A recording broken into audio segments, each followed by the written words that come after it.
Hi there, welcome again to my YouTube channel. My name is Seldon Tenzing. I'm an entrepreneur in the field of travel, a certified life and a business coach, a speaker, and an author in making. I am very excited. Thank you so much for logging in here again, and I'm excited for this new topic that I'm going to talk about. This topic is again based on the question that I received from one of our community members on my Facebook. And this topic, the question that she asked me was, how do you focus when your mind wants to do a lot of things? Does it sound familiar to you? Does it sound like you could be one of those person who can get carried away and distracted by different things and find it difficult to stick at one point?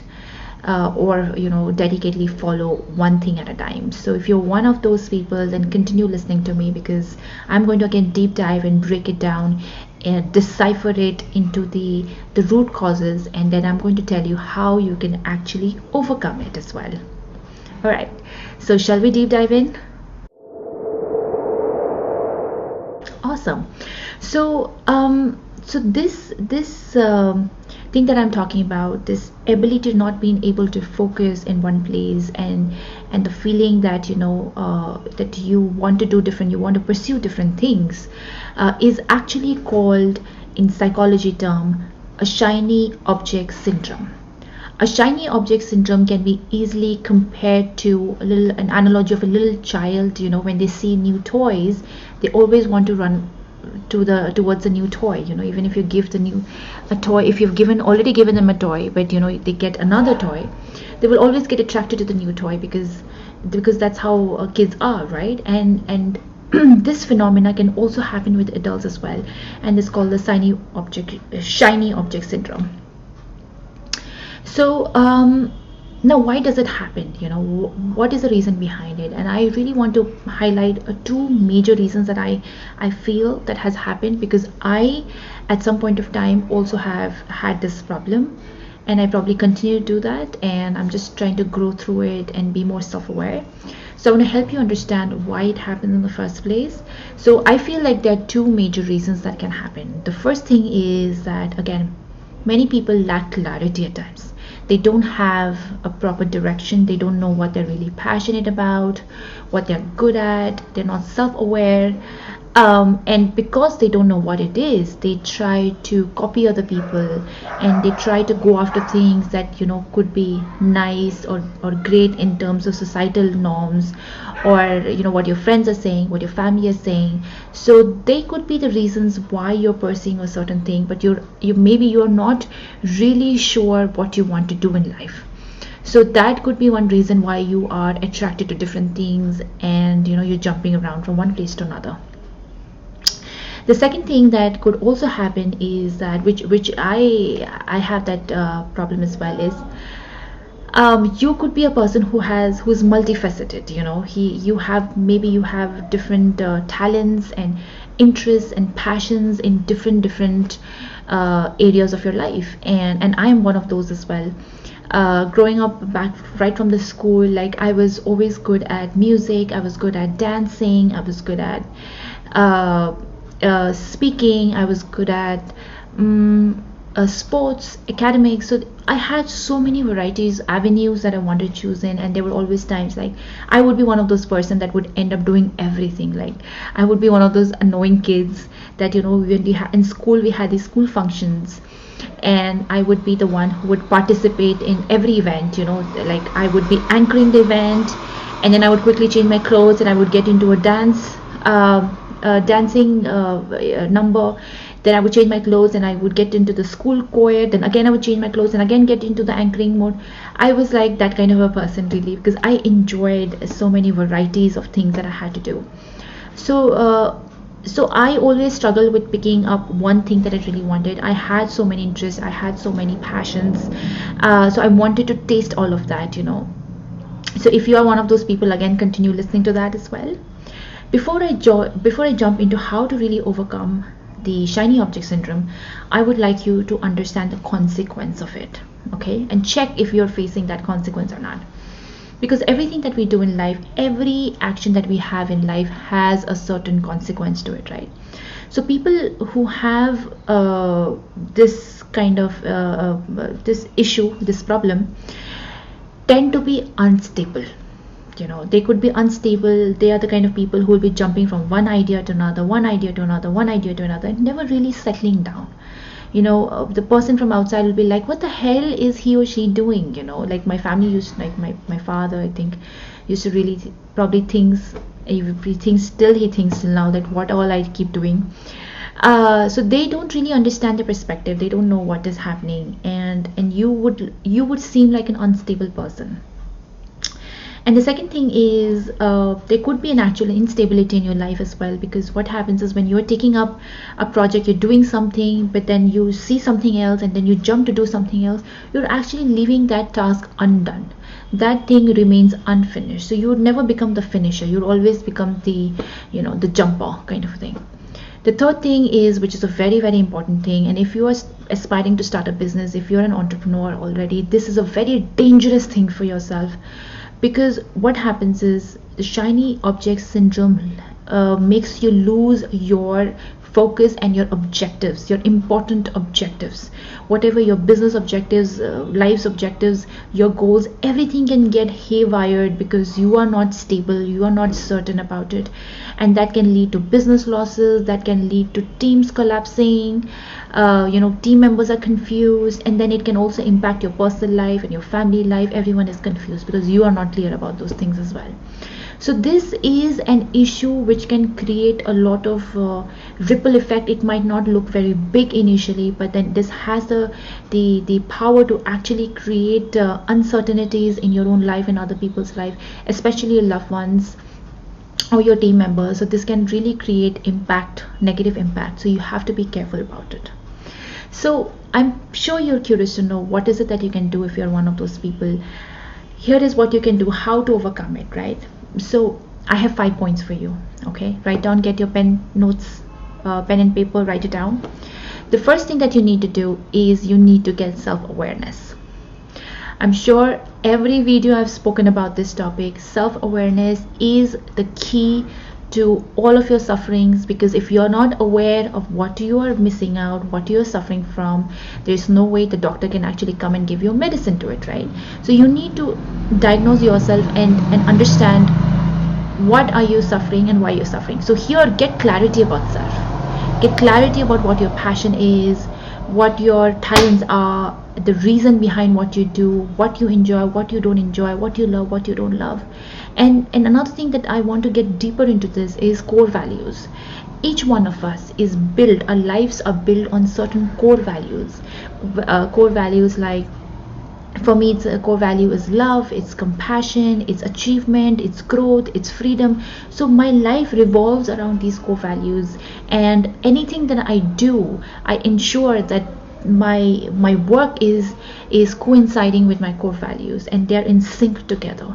Because I realize that if whatever I do, if it does not, whether it's my health, my relationships, my business, whatever it is, if it does not match or is in sync with my core values, I feel disturbed, I feel uncertain. So you need to find things that match your core values as well. Second thing is, you have to get clarity in your vision and goals. I mean, again, it comes back to goal setting, getting clarity on your goals, your timelines, and I've spoken about this before as well. Maybe I'll make a separate video on how to really do this. But you need to get clarity. You need to get very definite about what you really want from life. You just need to write down your definition of success. You need to write down what is it that you really will make you happy, what will give you a fulfilled life, a happy life. And it's not just about money. It's not always about money. And money is very important, I'm not denying that, but there are a lot of other aspects which are beyond money as well. You need to get it all clear in your head, because this is what will help you filter the things that do not align with your values, filter the things that do not align with your vision and goals. I hope it is making sense so far. Third thing is, you need to start getting your perspectives correct.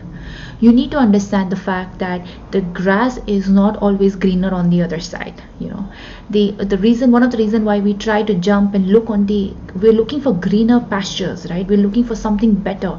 We have a fear of missing out, FOMO, right? And you need to understand that the grass is not always greener on the other side. You need to get this perspective. You need to, if there are multiple opportunities or passions or interests that you're evaluating, you need to objectively do a pros and cons list about it. Okay, let's not just get too emotional or sentimental about it and do things like that. You need to be really little objective. You need to have the you need to weigh both the sides and see whether it is a shiny object syndrome or whether it is a real opportunity or not, because if sometimes both the things can look similar. So you need to be able to learn how to identify whether it's a real opportunity or it is something that is just going to distract you and derail you and get you out of focus. So very, very important. The fourth thing that I want to highlight is that you have to make a decision, a commitment to yourself. Whatever you pick up, whatever you decide to pick up, let's say you have a piece of land of grass, take a decision that you're going to water that side of that land first and see what is going to happen. Stick till the end. Life is long subjectively, and you will have time, this is not the end of the world. Even if one thing doesn't work out, you can always try the other things out. So don't think that if I choose this I'll have to let go of other things. Just give specific time to everything. You finish your task, see what comes out of it, wait, be patient, get to the result and see. You never know, you might have expected something different and then something phenomenal came out of it. You never know, anything can happen, but you would never know till the time you don't finish it. So I would really suggest and recommend that even when you get tempted by other things, very natural, that's fine, but stick till the end, see what comes out of it. Once you got your result, once you're done, once you're happy with the result, then you move on into other avenues that you are interested in. So take that decision. The last thing but not the least, you have to understand that there is a cost of switching. Whenever you jump from one place to another, there's always a cost of you leaving that particular thing. Let's say like you were building something for 6 months, 1 year, 2 years, 5 years, and then all of a sudden you feel like, no, I need to do something else, and you leave this and then you start something else. Now understand, whenever you start something new, you're going to start from the scratch. Obviously you're not going to start from the same level. You'll have to do the same amount of, put in the same amount of work, the same similar learnings. You have to find your own new learnings, and then you have to again grow it up. So you're abandoning one side and then you're putting the same effort. You're losing time, energy, effort, a lot of different things, and in between, like I said, people get your team members can get affected, your family members can get affected, your loved ones might feel like, oh my god, what the hell is happening here. So all those, keeping this in mind, you have to understand there is a cost of switching, right? So evaluate that cost as well and think that, is it really worth leaving this today and doing something else? Or sometimes your answer could be different. The answer could be that yes, it is worth leaving this and doing something else. The answer could be that as well. But you need to be self-aware. You need to understand whether whatever you are deciding, whether it's going to bring value to you or it's going to bring a distraction to you. So I think end of the day, it really boils down to the self-awareness. Let me also share my personal journey. I told you that I'm the kind of person who had a lot of talents and everything. So I think if I see the last 10-11 years of my life, I think I have been a person who have always done two things at one go. For many years I was in a corporate job, full-time corporate job, but I was also a professional dancer on the parallel lines. I got into professional dancing because I had so much of passion for dancing and I wanted to make a career out of it. So I couldn't leave my job at that point of time because I was earning well, I had that some level of stability, but I also decided to do professional dancing, which was absolutely nuts because it's in one way it sounds very fancy, but it does take a lot of effort. It really takes a lot of commitment from you. And then post that, and after a point of time, there was a time when I actually when I decided to become an entrepreneur. I started my own business. I started a tourism company, and then parallelly I also decided to start another company which was into e-commerce, network marketing company. And I was parallelly building two startups at a time, and it was a very crazy phase. Again, I think 2 years of that was very crazy. And then then I got the coaching experience. I got so interested and passionate by coaching. It came in as a calling rather than a passion. Everything else was a passion. Coaching for me is a calling. And when I found my calling, I felt like, now this is it, I need to do this. And I jumped into coaching, the coaching industry. And now I'm parallelly building coaching. Then because of the pandemic, the tourism business, kind of closed down temporarily, so I'm focusing on my coaching. I'm building digital products now, because everything is going online and digital, so I'm creating some digital products. And then I'm also and I also helped someone start an e-commerce business, a grocery delivery business, during the pandemic times. And I've been focusing, I'm trying to work on that as well. So I've always kind of being a person that has had multiple eggs on her hand and trying to juggle into different things. Well, to be honest, a lot of experts, successful people always say that, keep your focus on one thing at a time and don't be distracted. But I have a slightly different take on this. The reason is because of my own personal experience, and I have seen that whenever I try to really stop myself from exploring, I felt like I would get even more distracted. I would get even more, I would feel suffocated. I would feel trapped. And so I decided that it's even better that I just do it. Even if I fail, even if it doesn't work out, that's very secondary. But I always had the thing that I should try it out and see where I can take it to. But one thing that I've always enjoyed is that I have been a finisher. Like, I have gone till the end. I have given it my all. Like, not just 100%. Like, I'm the kind of person who would give even 200% of my own. Like, you should be ready for sacrifices. Again, it's about the choices and decisions you make, about the awareness that you have. I took that personal choice of doing it. I was like, even if it breaks me, kills me, whatever, I will do it. I want to try this out. I want to see where I can go. I want to see my own potential. So I really pushed myself, and I continuously pushed myself.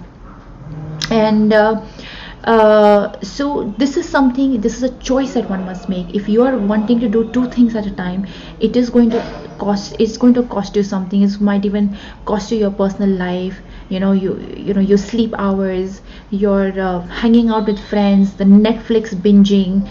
All of these things will have to take a sideline. So this is all about personal choice and self-awareness. So personally, I feel like, because I had so many passions, and I'm multi-talented as well. Not that I'm trying to brag, but this is a reality. I wanted to pursue, and I have pursued past 10 years, a lot of different things to figure out what I am good at and what I can excel at. And I've done fairly well for myself as well. So I have no complaints, no regrets. So if you are one of those person who thinks I can do two things at a time, then I just say, and I tell people, do it. But you should be willing to understand that it comes with a price. Success always comes with a price.